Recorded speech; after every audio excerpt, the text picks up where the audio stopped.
რაღაცები თქვა ეს და ეს იყო პირველი ადამიანი, ვინც მიპოვა რაღაცა, მომწერა წერილი, მithom რომ აზეროვნი მიხარო, მაგრამ რაღაც კაი რაღაცებს ამბობ და მინდა ჩამოვიდე საქართველოშიო. და ჩამოვიდა ზუსტად 7 წლის წინ, 2004 წლის ივლისში, სადაც მე კიდე ვიჯექი ფსელისუნიან მიწხებიან ოთახში ეკონომიკის სამინისტროში. You remember that Ministry of Economy? Yes. Shady building. Yeah. Everything, yeah. და მე რამდენჯერ იყო არის ძალიან კარგი, ანუ შესაძლებელი ახსნა ალბათ თქვენ ამას თქვენ ეცებზე. და ეს უნდა ძალიან კარგი სასიამოვნოა. So sorry about that. I prefer to talk to you. Well, they're your people. But he's my hero, so he can do whatever he likes. Thank you. Thank you so much. Good luck and sorry for not joining you. No problem. Because I think that, of course, central banking is immoral. So he approves. I'm glad to hear. Central banking is one of the most hidden sins. One of the most, because people think that it's good, but that's... Yeah. Well, then he would approve of some of my comments, because those are my final remarks, very similar to that. I'll be interested to know of his version of how we met, how good our memories are together. But he probably said nicer things about me than I deserve. But anyway, I'm really happy to be here. This is a fantastic opportunity. And I'm honored that you would take time on a Friday night when you have many better things to do than to listen to an old economist talk about central banking. But so I'm flattered. I'm really appreciative that you would do this. So, do you mind? Now, so a little bit about me. I'm an American, as you might have guessed. But my spiritual home and intellectual home is in Guatemala at this university, which is rather like this university because the people that founded it and guide it are deeply committed to the ideas of classical liberalism, the free society, of responsible individuals, and somewhat maybe incidentally, free markets. Because that's not our primary concern. We're not primarily interested only in economic relations. We're interested in political and moral relations with people. And we believe that the free society is the best way to live in a moral society. And that has some objective good behind it. Now, I have other sort of arrangements, but I'm often in India, where I work with something like a think tank or an NGO, and we're primarily interested in education, promoting education, and in particular, private education, because even though India is a very poor country, we discovered that the poorest of the poor in the world, which are people living in some of the Indian cities, find a way to send their children to private schools.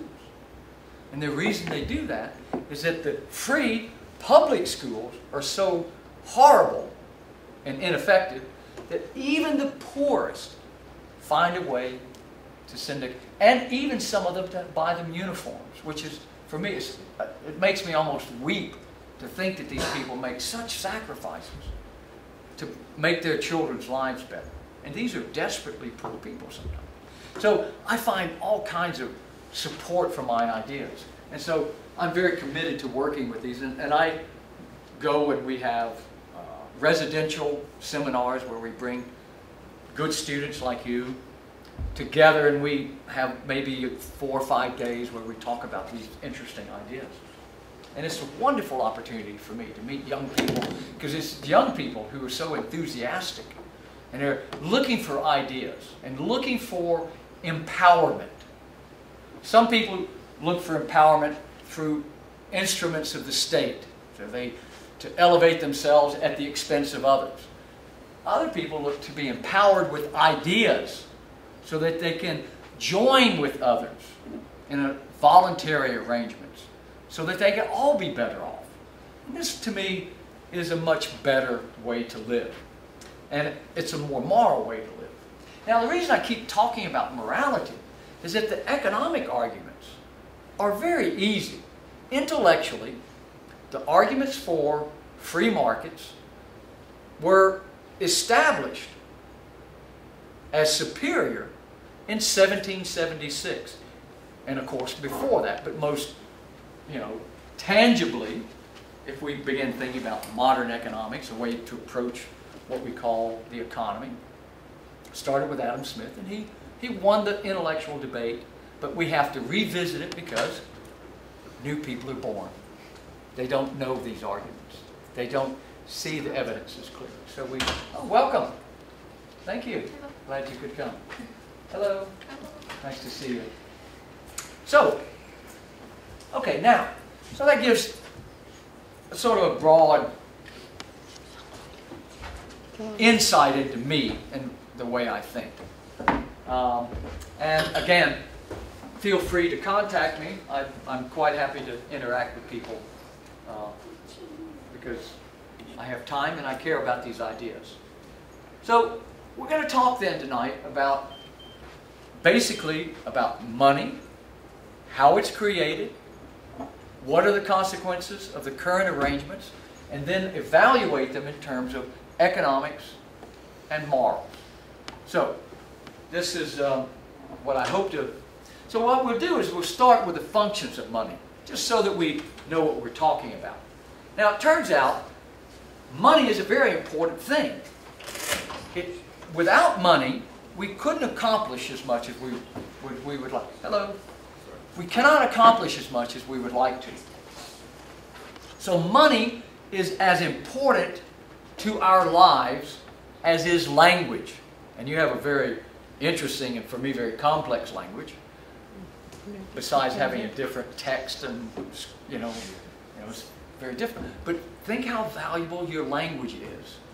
It's your way of being able to accomplish many things. Imagine trying to accomplish your daily routine without language. I mean, you wouldn't be coming here. So life would be more empty in many ways. You wouldn't have ways, you'd have to be, I want to eat, or life would be very much more difficult, and we would be impoverished without language. Now, language was not invented. It developed. And it developed because it was a facilitating mechanism.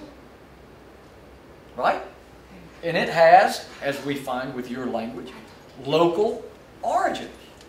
It satisfied local requirements. So we don't have a universal language, do we? We have local language because they facilitate. Now, in the case of money, it's the same thing. Just as if we want to have certain things, instead of having to find someone who needs a hand phone like this and has enough apples or tomatoes to trade for them, we can use things that we call money. So, So, since money, like language, evolved through human action and human interaction, it wasn't designed by anyone. Governments didn't design money.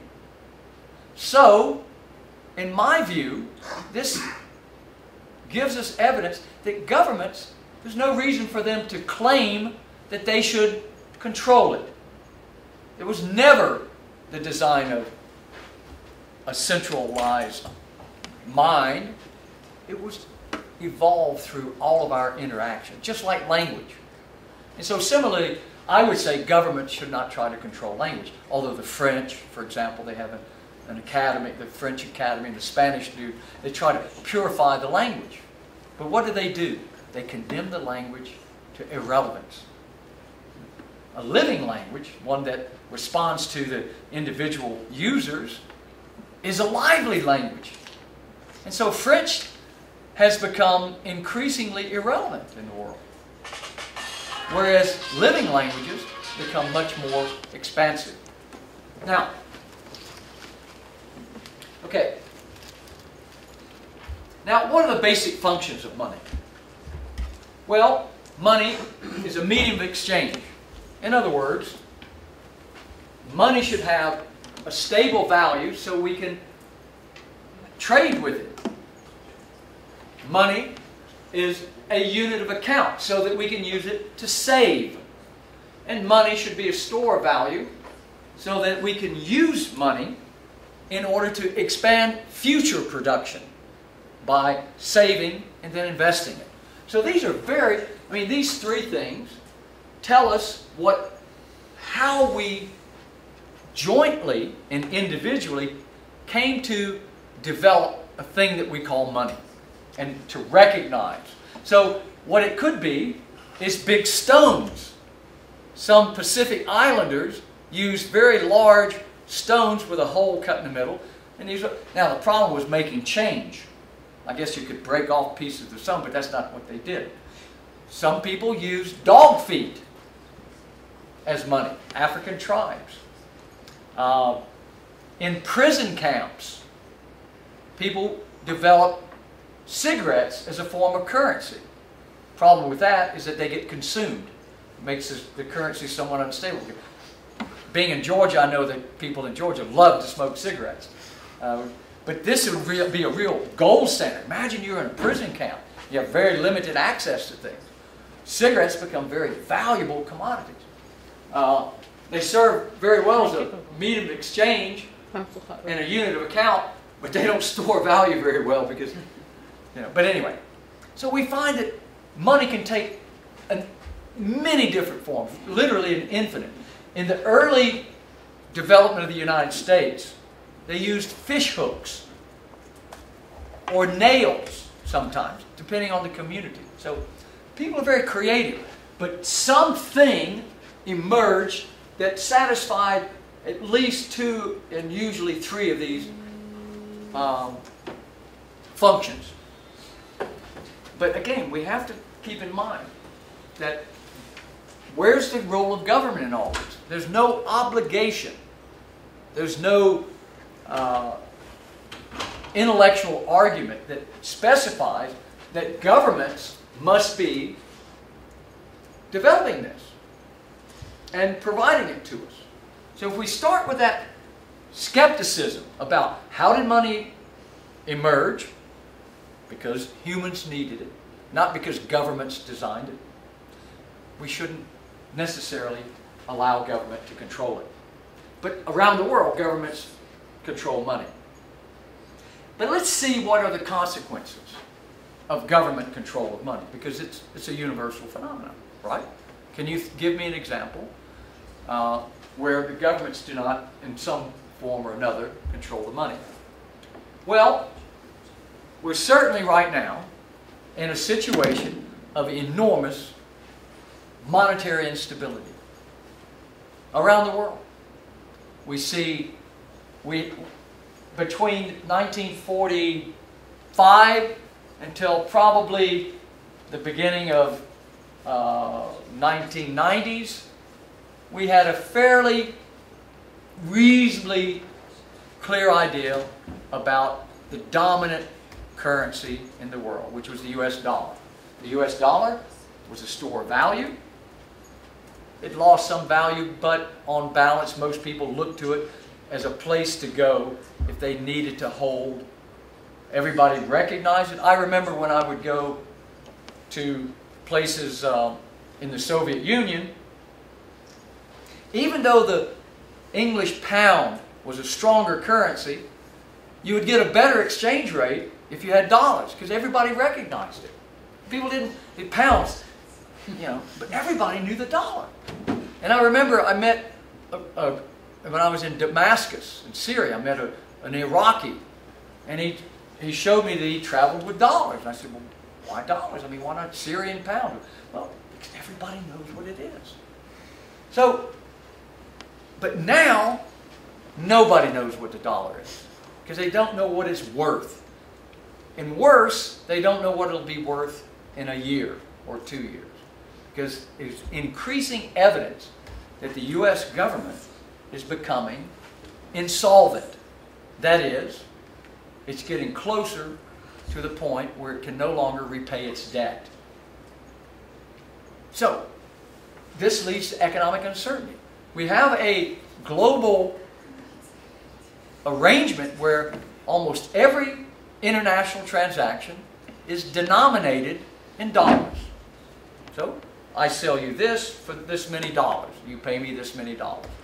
Whether it's oil or gold or wheat or soybeans or pork bellies or whatever people trade, the contracts will be across borders, will be in dollars. Now, this puts us in a very bad situation because the American government and the American Central Bank have behaved terribly, dishonestly, and have destroyed this arrangement. Now, the rest of the world trusted us. They said, okay, you can provide money for the world. We will trust you. You will provide us money that keeps its value, that will be a medium of exchange and a unit of account. But we let you down. We have destroyed the credibility of the dollar, and now the current government has destroyed the credibility of the U.S. government. And they're both in the same area, in a sense. So, but we're not alone, because look at Greece. The European politicians, by allowing Greece to join the euro, they basically said, Greece, lie to us. We know that you're going to overspend and that you've already done it. But if you tell us publicly, we will pretend that we don't know it. They knew it. And meanwhile, they themselves were cheating on the agreements. Virtually every country that's in the euro is violating the stability requirements of minimizing inflation, minimizing debt. They're all cheating on it. It's all a corrupt and corrupting idea. That's because politicians are immoral. Politicians are incapable of making moral decisions. They make political decisions. They're not judged on the morality. They're judged on the political outcome. So they give us dishonesty. It's in their blood. It's not in their blood. It's in the incentive system within which they operate. So what we find is that we shouldn't necessarily condemn the individual unless we catch them at something that we can use to put them in jail. What we should do is understand that good people, honest people, moral people will be corrupted by a bad system. Or they get out. So there is a judgment about them then, because if they stay in, they're corruptible. It's the system though. But we still should condemn them. But we should also primarily understand that they might have been better people, but they were corrupted by a bad system. Now, what are we facing now? The collapsing value of the US dollar every day. So eventually, and it will, the only reason the rest of the world tolerates the US dollar is that there's no other currency that could support the enormous number of global transactions. If people had an immediate choice, and the euro is not significant enough, there are not enough euros out there to support the kind of global transactions that take place every day. There's not enough Japanese yen. There's not enough renminbi, the Chinese currency. And anyway, people don't, the Chinese currency isn't globally traded, so it wouldn't work anyway.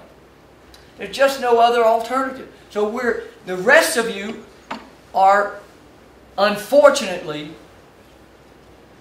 in a bad position. You can't choose. So, and the clearest evidence of the collapse of the US dollar is its value against the eternal sort of measure of value for humans. For whatever reason, there's always been this obsession with gold. And what happened in the United States is that the price of gold against the US dollar went from about $300 an ounce about 10 years ago, 12 years ago, and now it's almost $1,600 an ounce. So the value of dollar relative to gold has diminished. So, in my lifetime, I saw the price of gold started in 1971 at $35 an ounce. 1971, again, before you were born. But now, and it's gone up and down, but the trend has been continuously up. Now, the U.S. Central Bank was created to stabilize the value of the currency. But what's happened to it? It's completely failed. And in doing so, it's failed you. Because you, whether you know it or not, whether you like it or not, but the price of the petrol at the pump, when you go to fill up your car, that's sold in dollars. The dollar weakens, the price of that petrol goes up. Even though you don't, in any sense, in a daily transaction, trade dollars. You do indirectly. With anything that you consume that has its origins and many things inside are influenced by the valuation of the dollar. So, if I were directly responsible for this, I would apologize to you. But I can't apologize for the United States. But I'm embarrassed that the decisions that have been made have caused so much pain and difficulty for people outside of America. We've completely failed to do what we had once promised to do. Now, around the world, so we're not alone. Every central bank in the world is behaving irresponsibly. Look at the European Central Bank. They've been buying Greek debt, which it means they've been throwing away people's money, taxpayers' money, because that Greek debt will shrink in real value. They paid a higher price and they'll get a lower price back for it. This is crazy. A private bank would be bankrupt. But the central banks can turn to you, the taxpayer, and demand more. And usually get it because either we're ignorant or we don't know what's happening. We don't even see how it's working out. So people don't challenge. And anyway, these are respected people. The central bank governor comes into a room, people stand up and bow and, journalists come and they want to hear what they have to say. But why don't they go and look at what they've done and judge them on that? If they did, then they would throw things at them when they came in the room. They would spit on them. These people have behaved immorally. They are acting almost criminally. It's not criminal because there's not a law that says they can't do it. But the effects are criminal. They're destroying people's wealth. If I destroy your wealth, you can have the police come and arrest me. If I break a window in your car, that's illegal. They are doing the same thing. It is almost a financial act of war of America against all of you because we are destroying your wealth as though we bombed your country. We're already bombing 3 countries. Do we need to do more? I've got a question to you. Yeah. Why don't they issue enough quantity of euros if it would help the situation? Why? What about the euro? Issue euros in enough quantity to support the because the economies won't support it. What? The European economies are not big enough to support. See, the reason the U.S. currency is so dominant is because the capital market in the U.S. is enormous. The U.S. capital market is like here, and the European capital markets, all of them combined, are about here. They don't finance that kind of activity, but the United States does. So it's a much bigger overall economy. And it'll take time for the Europeans to catch up. And of course, they could, but the problem is the euro has no economic logic behind it, as it is now. I mean, there's a discussion you could talk about, but the euro, as it is, does not meet the economic conditions for an optimal currency area. It was a political experiment. It had all to do with politics. That's what the euro is, a political game. It's not an economic reality. So, and the evidence of that is that the European governments are spending endless amounts of money to keep together something that's falling apart. They should let the Greeks leave it. The only way they can solve the problem in Greece is for Greece to move out and devalue and repudiate its debt. They can't do it in the euro. It can't be solved. The only thing they can do is keep putting other people's money into Greece. And they will do that. Politicians are capable of doing that. This is insanity. Because they know it won't be solved. They know the Greeks won't stop spending. That is, the government wasting money. The only solution, but because it's a political experiment, and it was driven by these people in Brussels that had this image of a greater Europe, and that they would be at the head of, by the way. They will sacrifice everything for that dream. They're megalomaniacs. These are people like Mao that are willing to let tens of millions of people starve for an ideal. Now, of course, they're not as bloodthirsty as Mao, but they're just as ideologically driven. So, forget about the euro anyway. It'll be a miracle for it to survive.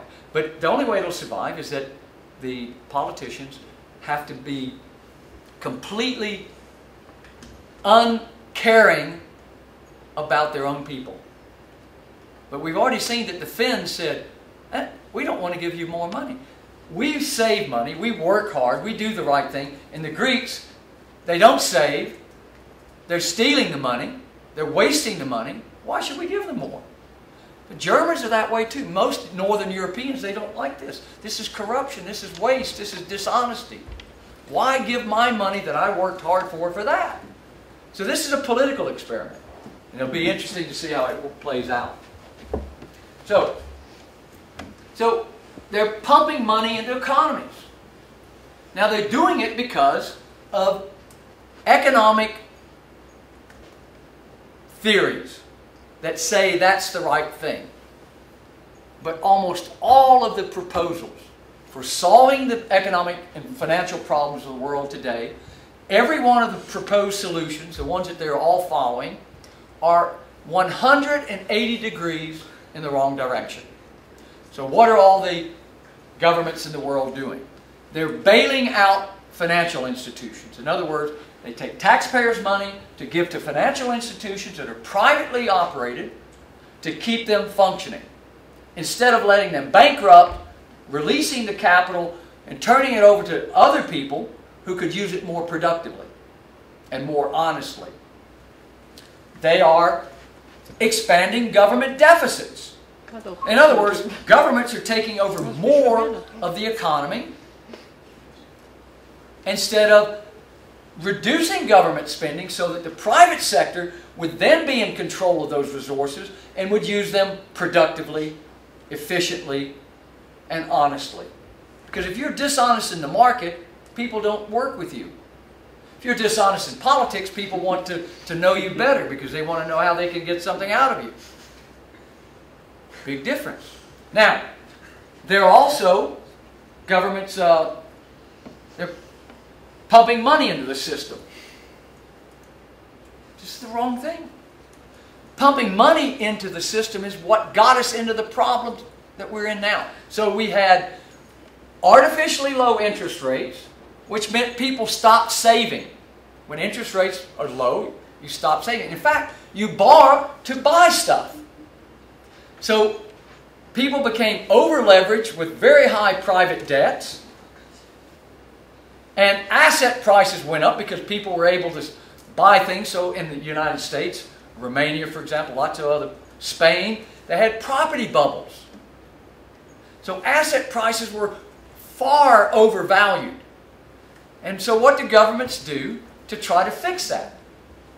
Well, they push interest rates lower than they were before, which means that people have even less incentive to save, more incentive to borrow. And meanwhile, who started borrowing more? When they pushed the interest rates down further, governments got into the game and expanded their borrowing. So we have Greece, we have Ireland, we have Italy, we have Portugal, and the United States and the UK that are bordering on bankruptcy, insolvency of governments, because they overborrowed. Why did they overborrow? Because the central bank facilitated by pushing interest rates so low. And we are the stupid ones. We let them do it. We believed that it was a good idea. Now, the interesting thing, okay, so artificially low interest rates I mentioned. Now, the funny thing is, the only people who will continue to believe that the policies that we're involved in right now, that they are good policies, are economists and opportunistic politicians. If you explain these ideas to any other person who's not in a mental hospital, they would immediately understand, within a very short lecture like this, that we're doing exactly the wrong things. How could it be a solution? If the problems were caused, as everyone admits, an over-leveraging of private households and businesses, they borrowed too much, and that asset prices were overvalued, how could a solution be that governments should become over-leveraged and that governments and central banks should try to keep asset prices from falling? The whole problem was that asset prices had to fall because they were where they shouldn't be. Yeah. Just as far as government plays rules of the market, I think there should not be a problem, because what I do not understand in your logic is how could government have lowered interest rates and at the same time borrowed? As I understand, when government enters into money market transactions, the only means for it to increase its borrowing is maybe to raise rate and attract more people who want to save. What happens is central banks, using their policy instruments, push down interest rates to an artificially low level. What policy instruments could be? Well, they print money. Okay.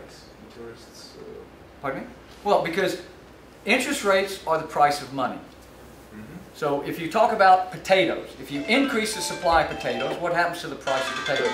Inflation is also low, right? So no, well, it depends on how you define it. No, if gold prices are now $1,600 an ounce, I don't consider that low inflation. Because if you consider the value, the pricing of commodities, there's enormous inflation. What you're talking about is consumer prices are under control. But wait a minute. The only consumer prices that are under control are these, in order to convince people that consumer prices are under control, we have to ignore these trivial things that don't matter to people, like the price of energy and the price of food. Okay? So central banks say, we're not going to consider those because those aren't important, because they're unstable. So they're cheating you. Yeah, exactly. They're lying to you. They're saying, we're going to ignore energy prices and food prices. Now, food price and energy price and other commodities have increased substantially in value and price, right? But they keep saying, inflation is under control. It's not.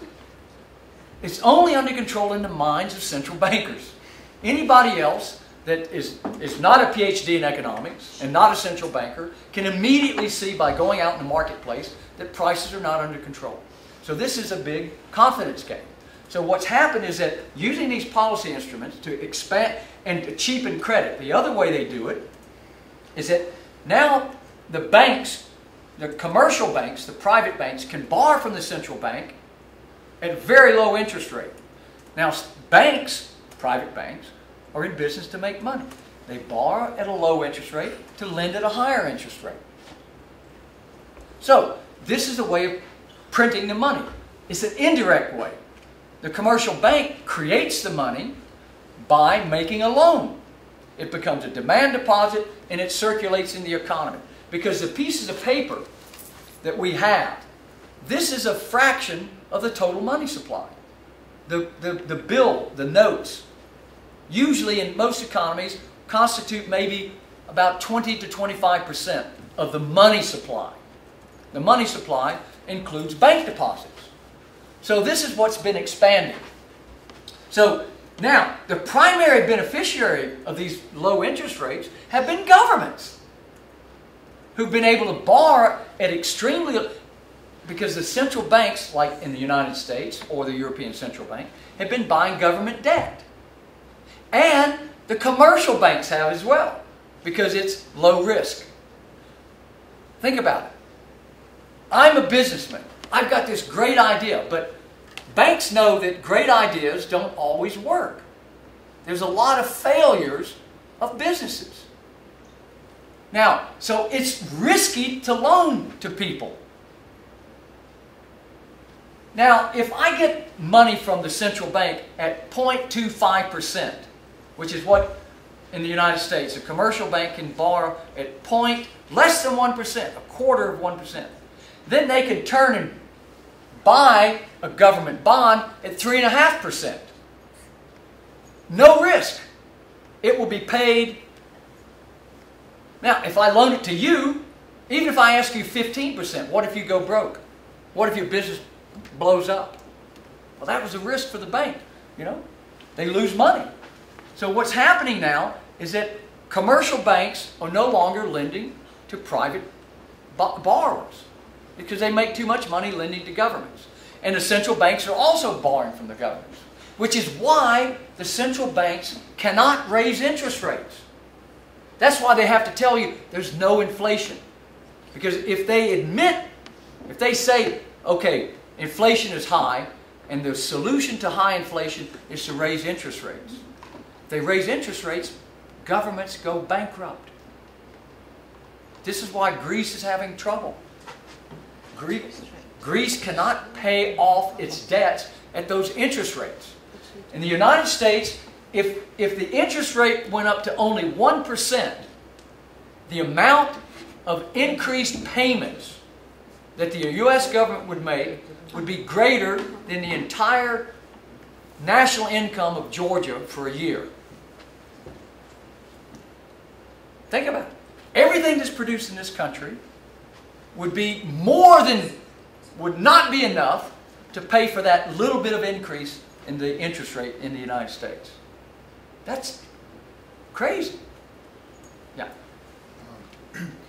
As far as we know, central banks are independent from politicians. What do you explain why That's another joke. You know, this is what, you know, the funny thing is you didn't realize it was a joke, but it's a story they've been telling people, and you know, they said it so seriously they hoped you didn't think it was a joke, but it's really a joke, and the joke is on us. Now, the American Central Bank has purchased about 80% of all the new government debt issued in the United States. Now, how could that be independent? Where's the independence? Why not? Why not? They're funding government spending. They're not, if they were independent and they say, look, we're going to raise interest rates no matter how it affects your spending. But no, they're saying, we have to support them. Because we're having to support, they support the idiotic idea that more government spending is good for an economy.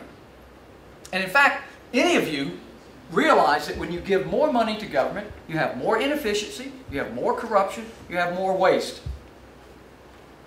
Right? Any of us know that. Why did politicians got into this game? You mean because of these bailouts? Why did politicians? When did it start and why? No, well, what happened, it started when we allowed central banks to be formed. So we're going to have to go to the beginning, which is part of the rest of my lecture. So then we'll get there. So the whole problem is state control of money. That governments have either a monopoly in their own or a pretended independent central bank.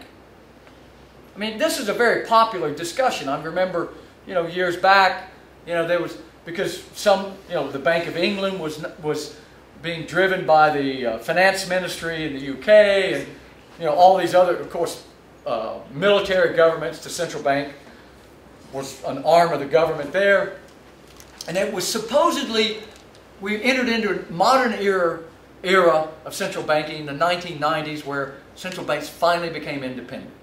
And in fact, this is nonsense. The European Central Bank was the best of a bad bunch until recently. And it became an instrument of government. It used to be an instrument of trying to preserve the value of the euro. They didn't play politics until recently. And I think it had something to do with having a French president instead of a German one. Because the Germans worry about currency value. The only country in the world that worries more about currency values are the Chinese. Now, it turns out money's not different from any other good. Now, do you want the government to decide the quality, the price, and the production of tomatoes? Georgian tomatoes are the best in the world. Imagine if government was in charge of it. They would be scarce, they would be overpriced, and they would taste terrible. Well, history suggests that. We found that when we turned over responsibility to governments for doing things, they messed it up. Well, it's the same thing with money. If we don't trust governments to provide us with the things that we consume every day, why should we trust them with money? It turns out, if we get better results from consumer goods, from private production, it should be the same for money. We should have private issuers of money. Now this is a big jump. So now we'll start in response to your question. Why do we have central banks? Now the textbooks, which I used to teach out of, gives us this very neutral and very positive description. They're banks for banks. In other words, the central bank is there to help the banking system maintain its solvency and liquidity. So that if there's a temporary problem, the central bank can give the private bank extra liquidity to get through a temporary problem. Now, Walter Bagehot, who was an English economist and thinker, said central banks should be able to lend liberally, lend all they need, whatever the banks need, but at high interest and with strong collateral. In other words, they're not going to lend very much. Right? So it's kind of a funny statement in a way. Lend liberally, lend all they need, but if it's at high interest, it's going to be difficult. And if it's strong collateral, it's going to be a good bank. And a good bank won't need to borrow. So in a way, he said we don't need a central bank. But, I mean, this is the general justification. But let's look at the reality. That's the textbook explanation. Central banks are banks for bankers. That's nonsense. The first central bank, and almost every central bank since then, has been a bank to finance politics. Bank of England funded the monarchy. It was there to help the kings and queens of England to market their debt, to sell debt, to finance their wars, and to promote imperialism. Now, if the textbooks told us why central banks were invented, we might start off studying them with more negative ideas instead of banks for bank. Oh, that sounds very good. They're protecting us. They're helping us. But the reality is they were invented as an instrument of evil. Oh, well, you may not think wars and imperialism are evil, but, I happen to think so. And what's happened is that now modern banks fund governments. They're not independent. They claim independence as a cover story. Because, you know, they have integrity. I mean, most of these people believe that they are. I mean, I'm sure that if you go, and they will, because if they admit otherwise, they have to quit. They have to walk away from their job. Whew. Well, when you're making $100,000 a year, $200,000, $600,000 a year, this is what central bankers make. The head of the central bank of Italy, which by the way doesn't really operate very much because it's part of the European Central Bank, he makes more than the head of the American Central Bank. And all he does is hang around the central bank. Now these guys aren't going to say, yeah, we made all these mistakes. It's human nature. They have to defend themselves. So you have their story. I'm not going to defend their story. It's out there. It's in the media.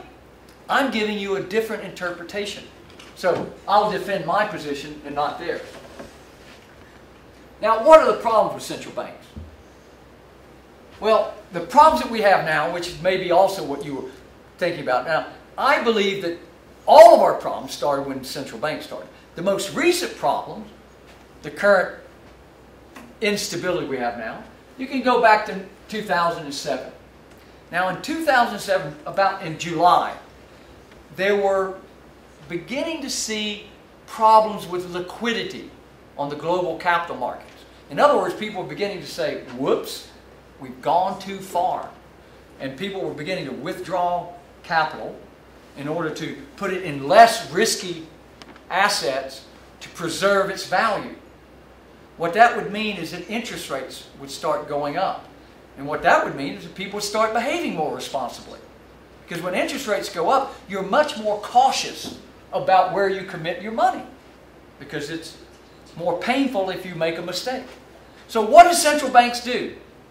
In response to markets beginning to say, uh-oh, things have gone too far. The American housing bubble is too big. The Spanish housing, all these things are beginning to show. And central banks pumped in more money, pushed interest rates down again. There was a moment where they could have let this work its way out and begin to let some of the air out of all of those inflated assets. So they could have settled down instead of collapse.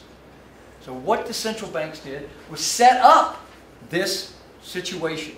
They pumped more liquidity into the system and allowed the bubbles, the inflated assets, to get more and more out of reality. For borrowing more, for keeping interest rates low, you mean? In order to keep the system functioning as it was, in the sense that it would be politically unpopular for asset prices to come down. Politicians like high levels of economic activity. They don't care how you get them. So politicians, because they live in the short term, they occupy office for 2 years or 4 years or 5 or 6. Okay, so if the economy is very active, they don't care if it collapses in 5 years because they can get reelected. They say, look, I'm the one that made it look so good now. 5 years from now, they may be retired. Something else may be going on if they're still in office, but people won't say, yeah, but you know, you caused it because you created this imaginary condition which was happening in 2007. It was unsustainable. So central banks were not acting independently because they knew politicians wanted asset prices to stay high. Now, so what we have here at the present time is global monetary central planning. Now, your country had an unfortunate experience with central planning of an economy. Most of you didn't live through it. You only know something about the history of it. But all of you would probably agree that a centrally planned economy leads to disasters and misery. It's the same thing. We have monetary central planning, where monetary authorities, central banks, are planning the money. And just like central planners that planned the Georgian economy until 1991, disaster. So why do we judge central planning and the money supply differently than we judge central planning of the economy? It's a confusion to me. But it's partly because the central bankers have been able to create positive images of themselves. So just like producing tomatoes, you go to the marketplace. Self-interest and competition lead to good tomatoes. If I try to sell you bad tomatoes, you go to somebody else. Now, if I have a monopoly over the money supply, you've got no choice. So, government control of money is a bad thing. It leads. So what we have then, that political interests decide what the money supply will be. Now, unlike market exchange is a positive sum game. There are winners on both sides. Both people think they're better off because of the transaction. In fact, I think you're silly to give me what you just gave me for such a low price, because I might have been willing to pay more for it, and the reverse. So, voluntary trade in a market is a positive sum game. Now, politics is always a zero-sum game, because in order for me to give you something, I have to take it from her, because governments don't create anything. They take it from you to give to someone else. So you're worse off, she's better off. Whoop, this creates conflict. This is immoral. Market exchanges are moral because everybody agrees to it. Everybody was happy with the transaction when it was made. In politics, somebody has to lose for somebody to gain. Governments create nothing. They only redistribute things. You create things.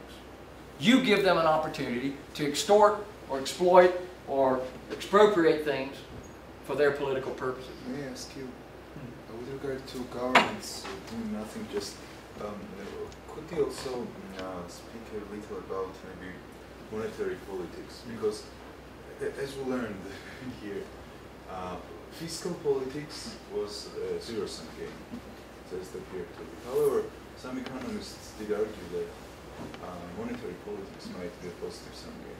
I don't know who they are, but I think they are on very weak ground, because monetary politics is about financing fiscal sides of government. No. I mean... So, ultimately it does. Because right now, Japan cannot raise its interest rates. The Bank of Japan, the Central Bank of Japan, cannot raise its interest rates because it would bankrupt the government of Japan. So, where's the difference between monetary politics and fiscal politics? There's no difference at this moment. The same in the United States. The same in Europe. Imagine if they pushed up interest rates in the Eurozone by 1 more percentage point. That would just make it harder for Greece to solve its problems. So, you cannot suggest that monetary politics can be a positive sum game, especially if we look at the historical record. The historical record is that we all are living in a world with greater financial and monetary instability. Where's the positive sum game in that? We're worse off. There's more instability. We've got depreciating assets because most of the things that you and I have, which are currencies, buy less around the world. You buy less food, you buy less energy for the same piece of paper, same unit of account. So I don't see the positive sum game. They cannot defend that position. And I'm not going to defend it. I'm not here to defend it. You'll have to ask them to defend that. But I've given you counter arguments to it. So you have to think through those. Just one final item from my side to challenge my point. If it was such big cheating, then they could have issued debts of a little bit of maybe longer maturity, lot of that, and then raise interest rate after this. Yeah. Right? Well, It Look. wouldn't affect them. Yeah. Wouldn't affect who? Sorry. Government, because interest rates would have been fixed. But there's an illusion there. I could do that as a producer. I could extend my debt with your approval as my lender because I produce something. And you could say, well, I trust that his machines, his workers, his ingenuity will be able to produce more. But governments produce nothing. All they do is produce debt and laws. They don't sell anything. They don't create any wealth. Government, see, this is the thing. Governments cannot create wealth.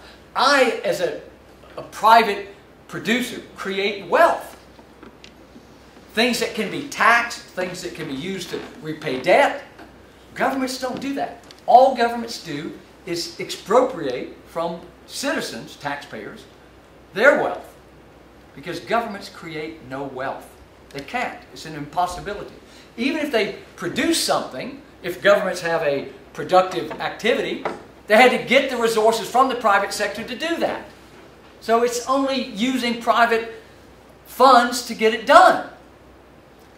Ultimately, wealth is created by human beings in the private sector, not by governments. So extending the debt of government just means that instead of making you pay it, your grandchildren pay it. And where's the justice in that? Now, if I am a private producer and I convince you to accept my debt for a longer period of time, you have a reality of being paid because I produce something. The government has to tax in the future to pay for whatever it borrows today. So, and that, by the way, is an immoral action. Because what happens is, when governments borrow today, they spend the money today. It's like having a party now and then asking you in 20 years to pay for the party that you didn't get to play in, or your children. That's immoral. Why should they have that obligation? They say, why do I have to pay this back? All they did was, waste the money. But show me where where most of what governments spend is going to make life better for those people in the future. Most of what most governments spend is consumption today. It's not providing nice highways and better physical infrastructure. They're mostly spending money giving to somebody who's politically sensitive. So, now, let's see what's behind this. We used to have a gold standard, and it ended during World War II. Before the U.S. had a central bank, gold sold for $20 an ounce for a very long period of time. Until about 1933, then they moved it to $25 an ounce. Then it went to 30, 35, and now it's gone crazy. Then we stopped having a gold standard and had something we call the gold exchange standard. What happened is that a gold standard is gold is money, money is gold. You have a piece of gold, you have a piece of paper, one is exchangeable for the other. We stopped doing that in the United States during World War I and then ended it completely, where money in the United States was just a piece of paper. But if I gave it to you and you were living in Germany or Georgia, your government could ask my government for gold. So dollars would be exchanged for gold only from government to government. It's a game. In other words, gold no longer had any relevance to people's lives. It was completely detached from money. And we had that until 1971, and then they even stopped doing that. They said, we're not going to give each other money, gold anymore. So we had a gold standard where anybody could have gold and use gold as money anywhere in the world, to a system where governments exchanged gold for their currencies, to where nobody had to use gold. So now it's an even greater abstraction. Money has no basis in reality. It only has a basis in law. And the only reason people accept dollars in America is because they cannot accept another currency in any debt paid within the United States. It has to be in dollars. In other words, the U.S. Central Bank has a monopoly over the currency. So we moved to a monopoly of government-sponsored central banks and centralized gold reserves. And we have basically monetary nationalism. We have national fiat monies, no gold backing, central banking, and extensive interference in financial markets. Now, what we have then is that whenever we issue new fiat money, in other words, governments print it or commercial banks create it, the purchasing power is unrelated to produce goods. That is, in other words, in the old days, you only produced more money if more output of potatoes and shoes was produced. It accommodated the needs of a growing economy. But now, they just print money because the government wants to borrow more, or they want to drive down interest rates for whatever reason. So central bankers don't really care about the real economy. In the past? In the past, they responded to a growing economy. If the economy grew, you would need more pieces of paper, just like money was kind of like the oil in a machine. If the machine ran faster, you might put a little bit more oil in there to keep it from not slowing down. So the central bank responded to the needs of the economy. Now, the central bank ignores what's happening in the economy. They're trying to stimulate the economy. They believe that money is the fuel that drives the economy. Well, in a way it is. But what happens is, it's as though that fuel has a lot of, say, dirt in it. And so the engine starts running a little bit faster, but all that dirt starts getting into the engine. Eventually the engine stops working well. So this is what happens with this new money. Because the central bankers aren't responding to that the economy needs more pieces of paper to keep transactions moving, what happens? Prices go up. We call that inflation sometimes. Now, they're constantly manipulating interest rates. And this is the basis of instability. And I'm going to move quickly here. I'll be happy to send you these things. There are alternatives to central banks. Competitive currencies. By ending the government monopoly over money, because government monopolies, we've seen over history, destabilize the value of money. So, we can have what we call free market money issued by private banks. Or it's known as free market banking, or free banking. I can talk about that a little bit. There's also something called Bitcoin. I don't know if any of you have encountered this. I'll talk about that very briefly. There are currency boards with dollarization. You pick a stable currency, use it instead of your local currency. Or you could go to a gold standard. So we've got lots of options here. What we do know is that central banks have failed us. So let's look at information technology and how it can help us solve some of these currency problems. And this thing, Bitcoin, it's a brand new idea, and it's a virtual currency. The beauty of it is there's no central control over it. So this has a great appeal to people who operate in information technology areas. And it also, you can be, all your transactions, people don't know who you are. You can't trace who bought and sold things. But it's the same, if I go into a shop and spend this money, they can't come in and say, oh, Christopher Lingli spent that money. Cash transactions are, unidentified, right? For the most part. So, this is a very interesting concept. And what happens is they use cryptographic arrangements to confirm possession and ownership and to control outside interference with it.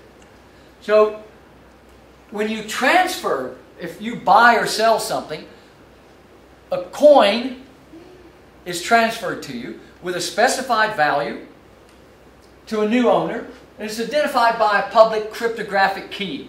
So it can only be transacted in a very, very high security manner.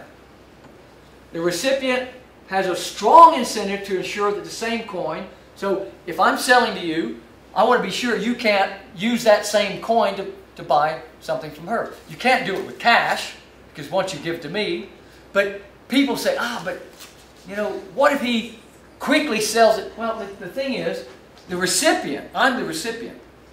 I've got a strong incentive to make sure you don't do that. So I list the transaction on the internet, on a network, so everybody can see it. Because she doesn't want to get it, either does she? She's worried that if he's already given it to me, and he tries to pretend like he's giving it to me, then she winds up with nothing. So there's incentives. He has an incentive to cheat, but she has an incentive to be careful that he can't cheat her, as I do. So this is a very balanced system. Now, users can mine new coins. So that right now there's a specified number of them. And they do this through, this is very complicated, I won't go into these details, but the number generated will end when there's 21 million coins. So they're obviously less than that right now. Now you say, oh, well wait, the money supply is fixed. What will happen to prices? Well, what will happen is that these are divisible to the 8th decimal point. Okay, so 8 points over. So they can be increasingly useful as the value grows. And we'll have to get to a very large number of users before that would become a problem. So it's divisible, almost not infinitely, but significantly. So it's not more complicated if you read about this, or even less believable. I mean, how did people in Italy, so you're a farmer in Italy, and I'm a farmer in France, and they say, okay, we're going to come up with this, we're going to leave this to people. They're going to come up with some weighted basket of currencies on the basis of the relative valuations, and blah, blah, blah, and we're going to call it a euro, and you're going to use it to buy and sell things. I'm a farmer. What? Say that again? What? I'll never understand that in 100 years. But they accepted the euro, right? And it worked. But it's an unbelievable thing. I mean, this farmer said, no, I don't want that. You know, in fact, most people didn't want the euro in Europe. 65% of the German population wanted to keep the Deutschmark. It was a political decision. So, because they don't understand it. But once they started using it, they said, well, okay, I buy this for that. And, you know, it began to seem to work for them. But this is no more complicated. And it's no less believable that it would work. I mean, if we could make the leap to the euro. Now, what are the moral arguments? Central banks support immoral acts and outcomes. What do they support? America's central bank is supporting 3 wars. The United States government could not be invading 3 different countries unless it was able to borrow cheaply. It depends on that. So acts of aggression against innocent countries, killing people who don't want to be killed or need to be killed, are being done because the American Central Bank finances it. This has gone on throughout history. And it's gotten worse than ever before now. So we've got wars, excessive government deficits and debt. And as I said, debt in government is immoral because it's a tax on future generations. There'll be less economic growth, so there'll be fewer good jobs in the future, but the tax burden on those people will be greater. That's unfair. That's immoral.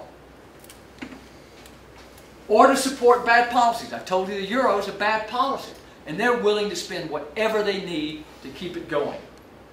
It also, for reasons I didn't explain now, but it also creates the kind of problems that we're in now. It creates this artificial boom that leads inevitably to a bust. We have this artificial overshoot of economic activity that collapses, or an overexpansion of asset prices that collapse. So the idea is to apply classical liberal free trade doctrines to banking and money by private banks, and we'll get better outcomes. Issuing free market currency by free market private banks involves voluntary transactions with competition, and it means that you get moral outcomes. You will only trade with me if it makes you better. That has to be moral. And it also is more harmonious. Governments, by nature, lead to greater conflicts within the community, and as we see with America, outside. We may if Obama has his way, invade Syria. I don't know. He's crazy. He's as bad as, he's worse than Bush. He's started another war. Now, following what Kaka told you, there's an expression. You could go to the Bible in the New Testament. The desire for money is the basis of all evil doing. Now, I don't know if you have this expression, but we in the United States, there was even a movie, and money is the root of all evil. Now, the reality is, it's not money itself, but it's the desire for money, the ambition that the Bible tells us. Or there were Latin expressions, greed is the root of all evil. But I don't want to mess up my story. I like my story better. I'm going to stay with money is the root of all evil. So if money is the root of all evil, and if central banks are the basis of money, then central banks, by logic, are the root of all evil. And I believe that. And this is what he said. It's the hidden sin. And this is why you're asking these questions, because they've been very effective in hiding these sins against us, the citizens, the taxpayers, the producers, and the future generations that have been expropriated. They're not even born yet, and they've been expropriated. Your children, if you have them, or the ones that you have now, have already been expropriated by the overspending of governments today. Could it be solved by improving governance of central banks, or is it totally a No. No. Ben Bernanke was a professor at Princeton University and was well recognized as one of the top economists in the United States. He's now the head of the central bank. So it's not the quality of the people, it's the system. So central banks are instruments of evil. Even if you've got good, the only way that a good person could deal with that is to say, we have to close the central bank. And he would have to accept that. In the United States, they will not allow the public to audit. They won't allow the federal government to open the books to show what the central bank does. So that's, to me, indicates it's evil. It's supposed to be there for the public, for the population, but we can't know what they're doing. And they won't even do it when the Congress, the government, asks them to do it. They must be doing something wrong. They are supposed to be accountable to us. What are they hiding? Yes, in a perspective. Let's imagine the model of private banking is adopted, and though it would be problematic, but let's assume that... Why is it problematic? You're assuming it's problematic. Because, let's just assume at this stage... But the thing is, all right, you're assuming private banking is problematic, but would it be more problematic than we got? We know that central banking is extremely problematic. It's killing people, directly and indirectly. It's destroying future wealth. It's destroying current wealth. This is a disaster. So how much worse could private banking be? You're saying it's problematic. Okay, well, it's not perfect, okay? But we know what we have now is terribly imperfect. I think that still this will be the outcome if even private banking is used. Why? Because if we have some private banking that, well, unless you assume that it would be normal to have, let's say, 100 currencies within a country, would it be normal, or you would assume we don't know. Consolidate? We don't know. But what I do suspect is that there would probably be an adjustment. It may start with 100. But then it may move down to 1 or 2, thank you, 1 or 2 or 5, or we don't know. You know, and the other thing is, it would be possible for one currency to be replaced by another. So, and it doesn't have to be a bank. It could be a corporation that decides to go into financial activities. So these would be now again, what would the value of their money depend upon? Their reputation, which would be based upon the reserves of capital that they have, or if it was a corporation, what they produced. and what they could sell. So people would have something that was measurable. But right now, when I asked the U.S. government, what is this dollar worth? And he said, well, you've got one, I'll give you another one. Okay, that doesn't answer the question. But if it's a private bank, they say, well, we have 100 ounces of gold. I said, okay, I can see that, okay. But when you have a government monopoly, you say, that green piece of paper you have is worth another one that has the same denomination on it. There's no basis in reality. That's like, you know, we're living in a world of magic and myth and illusion. We're somehow, as long as everybody pretends that this makes sense, it works. But people don't think so anymore. That's why gold is at almost $1,600 an ounce. People are saying, I'm not going to make that mistake. I'm not going to hold green pieces of paper. That's nonsense. It's losing value every day, buying less of everything else. Why should I hold it? So people are actually beginning to make those choices. But resources increase in price because population is rising. There is increased demand on resources due to advancement. Well, the population has been rising. The population increased at a more rapid rate. So what you would have to say then, it's not the population rising. The population is rising at a more rapid rate than the production of gold. Yes. But in fact, that's not true. What happened is that the production of gold is rising at a very rapid rate, and the population growth of the world has been shrinking. The population growth. The growth rate in all the big high-growth countries like India and China has been falling dramatically. Who is buying it? Huh? Who is buying it? Where is it going? You know who's buying it? Central banks are buying it. Why do they need? Now, this is a wonderful thing. Central banks were selling gold, reducing their gold stocks when it was $300 an ounce. Now they're buying it back at $1,600 an ounce, $1,565, whatever it is. They're bankers. Now, bankers are supposed to understand the value of buying low and selling high. And what did they do? They sold low to buy high. Why they are? They're idiots.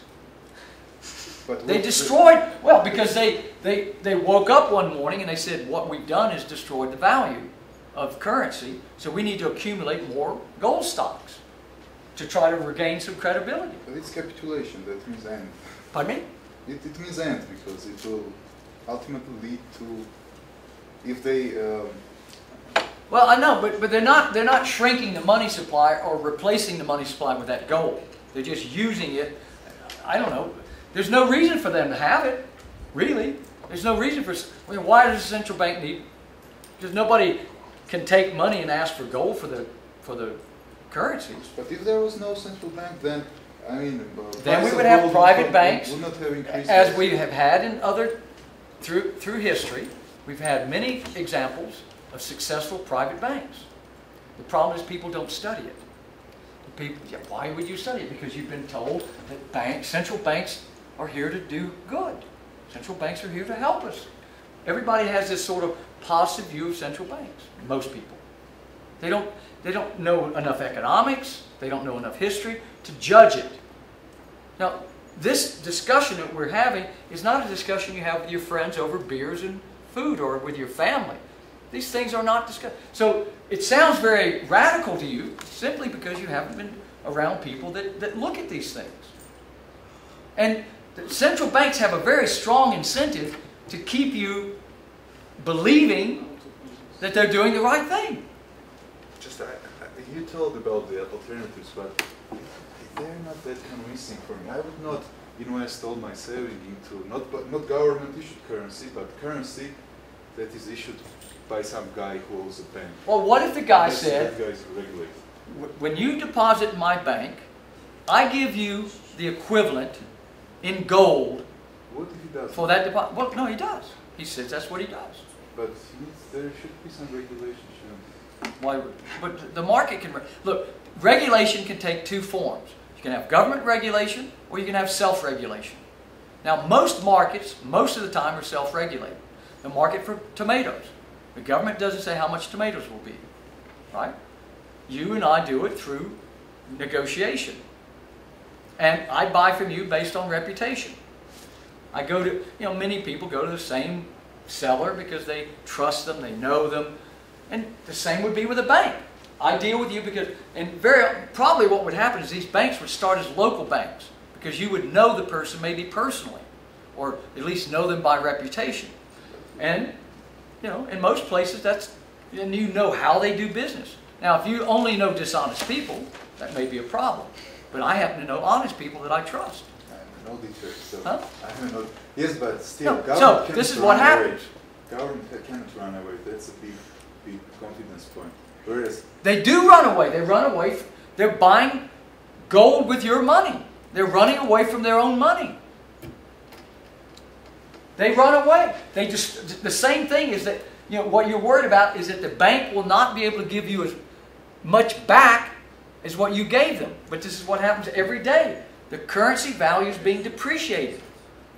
So it's the same thing as if a private bank has cheated you.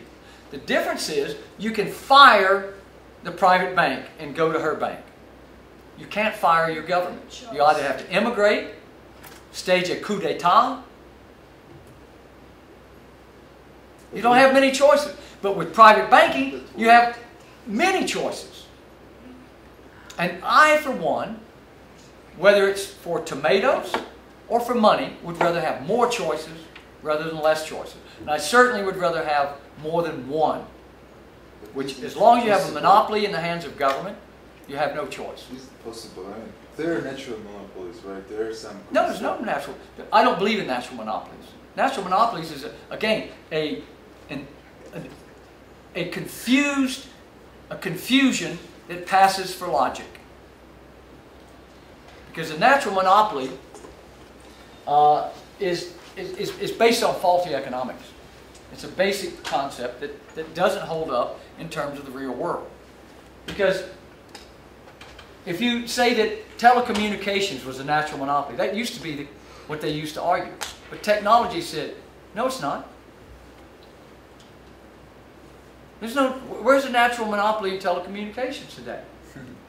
But following that argument, many countries tried to block mobile phones being introduced to their countries.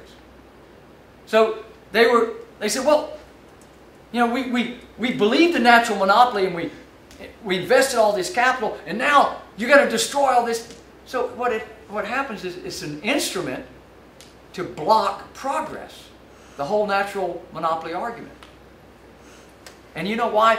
I discovered in my traveling why I remember going to countries where they didn't allow mobile phones, and then all of a sudden they did. You know why they did it? Because the wives of the leaders wanted them. So women are very powerful. It's almost, and that's just a theory. But I have a very strong belief that that's probably true. They're saying, when we went on that visit to wherever, all those women had those, they were having fun talking. We don't have it here. You go sleep in the other room. It's a great thing. Sex is a great weapon for progress. So for me, I don't buy into this natural monopoly argument. Okay, so I'm willing to stay. I'm here for you. And thanks for the question. I mean, it's. Thank you, sir. Whoops. And if you want, please tell me, and I'll email you or whatever these. So thanks for coming.